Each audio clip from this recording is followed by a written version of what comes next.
I'm going to give you 5 things that good golfers do before the season starts to make sure they play their best golf. Let's have a look at number 1. So number 1, you might have been a player that's had your clubs in the locker for the whole entire of the winter, or you might be someone who's just played a bit of casual golf throughout the winter. But what a good golfer will do before they get their season started is just have a little check-up on their basics. Even myself, I went for a lesson the other day and I'd fallen into some bad habits. And the 3 things that I want you to check on your basics are your grip, your ball position, and your alignment. So simply when we talk about alignment to start off with, all we want to try and think of is a train track. We would have the right side of the train track running up to our target line, being the middle of the fairway. Then our body would sit parallel, which would be the left track. Also, think of this, one thing that I was really struggling with was my shoulder and my feet alignment. My feet were open and my shoulders were actually closed. When we think of that train track and it being parallel, what I want to try and do is feel that my shoulders almost are a bit like a plumb bob and they sit directly on top of each foot as I go through my setup. I don't want to see that my left shoulder would be out in front of my left foot and my right shoulder would be back out behind my right foot. I just want to see that I've got a nice parallel setup, I can aim my club correctly, and then I can address the golf ball correctly from there. Top tip when practicing, try and set up the station so we can see the train tracks. You've got your body alignment, which is the inside line, and ball or ball to target as the outside line. We want the train track. Then add in an extra cane just to see where your body, the center of the body, is positioned relative to the golf ball. It'll help with that ball position and it'll help you square it up. Just start the practice sessions like this and it's going to help you square everything up very quickly.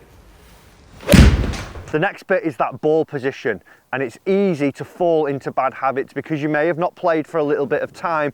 You might just sort of set up, it feels comfortable, and all of a sudden we now see that the driver might be a little bit back in the stance. A good rule of thumb is that we're going to have wedge slap bang in the middle. We're going to have the 7 iron, the 6 iron, the 5 iron about an inch in front, and then when we get up to driver, we want to see that that ball now would be in line with our lead foot there. If you just think of the ball running straight through the middle of your toes, even if the foot is flared slightly, we would want to see that the ball would be in the right position. And I would suggest maybe just a range session just to MOT that a little bit. So the third and final bit on your basics is all to do with your grip.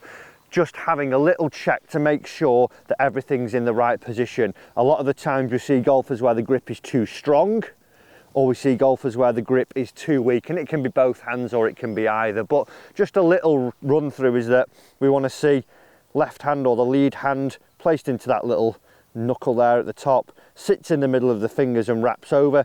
These little V's are always good checkpoints. We want to see that that's pointing up just towards the back shoulder for a right-handed player. Then when your top hand gets on, again, that little V is pointing somewhere up towards that top shoulder.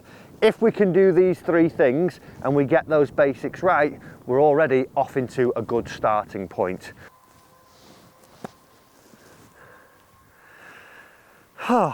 Not what I wanted at all. And this is tip number 2 that a good golfer is going to do to make sure they get off to the right start. When you've not played for a while, the first thing that will go is your touch and feel around the greens. When you're hitting driver or you're making full swings at speed, it's not about that finite little touch, so it's more about just getting a bit of speed there, which is quite quick and easy to get back. As well, getting an actual feeling around the greens and getting those hands working again is something that a good golfer will focus on. They'll be able to hit it, they'll be able to do that part, but we need to be able to make sure that as the season starts, we're actually coming in where we're hitting our chips crisp. We know how far our wedges are going. We're confident with our putting stroke. So just spending a little time around the chipping green, or when you're out on the golf course, maybe drop one golf ball near the green and just think to yourself, today I'm going to work on actually having a little bit of a chip and a putt and start to see that we can actually hit decent chips and pitches and putts. Because as you get out onto the golf course, if you are a little bit rusty, these shots around the green are going to be the ones that tidy up the golf score. You might miss the fairway, you might miss the green, but if you chip it close and you putt well, all of a sudden you can turn what may have been a 5 or a 6 actually into a 4 or a 3, a par or a birdie or whatever it may be. So spend a little bit of time getting used to your chipping and your short game. I would maybe say focus 60 to 70% of your practice at the starting point of coming back to golf before the season starts on your short game. The next thing that a good player will be doing before the season starts is have their bag in order. So whether it's buying a new driver, or it's getting some new wedges, or it's even trying out a new golf ball, a good golfer will have their clubs in place. A lot of times I'm seeing people think, oh, season's starting, I'll just go and get a driver, that'll be the cure. Last year I used to drive it pretty poorly, so I'll just go and buy a driver and that'll fix it. Don't do that. Maybe go for a fitting with a PGA professional and find actually where there are gaps in your bag, because sometimes I see clubs that are doing the same job and there's 2 of them. You might actually need another hybrid, you might need another wedge, you might actually need a more lofted driver.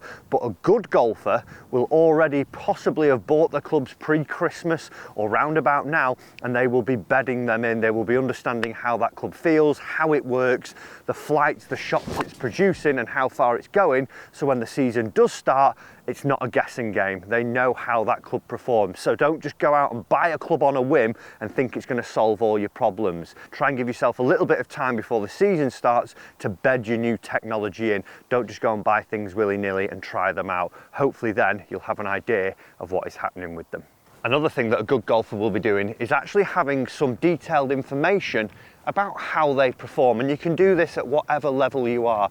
All it requires is maybe a little bit of investment in technology to help you gather some information out on the golf course. So things like a watch that are going to give you yardages to how far the pin is or how far some bunkers are all going to help you out on the golf course. It might actually be taking a lesson or going for a gapping session with a PGA professional, because then you'll have an understanding of how your golf swing works, what type of shots you hit and how far each club goes. A lot of times I'm seeing golfers actually play pretty nicely and strike the ball pretty well, but because of a lack of information, they actually do themselves a disservice and they don't produce the shots that they think they should be doing because they're actually making poor choices. So a little bit of investment, whether it's a rangefinder, a watch, going for a gapping session with your PGA Pro, is going to help you really kickstart your season, because it's going to help you understand your game. And as well, even some of the free apps that you can get that help you track your rounds to see whether maybe it's actually your tee game or maybe it's your putting that needs some work on. If you can get into the age of information and use it correctly, we're going to see that it should help you. Now, I've got 111 yards to this flag. I know that that is a good 50 degree in this weather, so let's hit one shot here and see if this information has actually helped me. It was struck really nicely. Needs to go. Do you know what? I've not allowed for the wind there, but it's actually only about 15 feet away, so not a bad shot at all because I had a little bit of info on what I needed to do. So the fifth and final thing that I want you to do, and what good golfers do to make sure that they have a positive season, is actually have realistic expectations about your game. Now, if you're a golfer who's only actually playing once a week and doesn't do any practice, you can't be expecting to get the highest level out of your game. So maybe sit down, have a think about your game, maybe set yourself some goals, all bearing in mind about how much work you actually put into your game, because as we play this game, it's damn hard and you've got to put hard work in. But if you're going out there and thinking that maybe you're a bit better than you are and you're putting too much pressure on yourself, it can become very hard very quickly and also become unenjoyable. So have a little think about how you want to perform throughout the year, because that then as well will maybe help you schedule how you want to practice, maybe taking some lessons, maybe how you want to do in competitions. But have realistic expectations, and that goes for actually when you're out on the course as well, because you might think that you hit a 7-iron 150, but realistically you hit it 140 because you're not quite there at the moment. Bear all these things in mind. If we can couple those 5 things together, we're going to start to see that actually you've done a pretty good job of giving yourself a good shot at playing some golf well in 2023. Guys, enjoy the season, subscribe, I'll see you in another one soon.